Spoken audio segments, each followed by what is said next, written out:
हिमाल हिउँ पडी गयो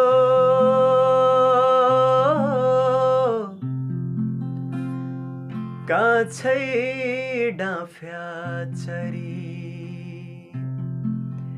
बसी गयो कलीको माया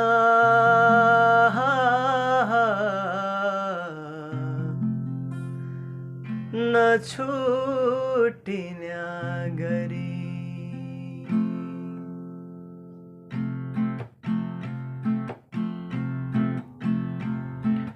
डोली चढाइ लैजाने हुसुवा तलाई मेरा घर म तेरो जीवनको साथी सुवा जनमाने डर रूपै रहेछ चन्द्र जसो सुवा जो बन्छ नै राम्रो मनले सोच्याका जसो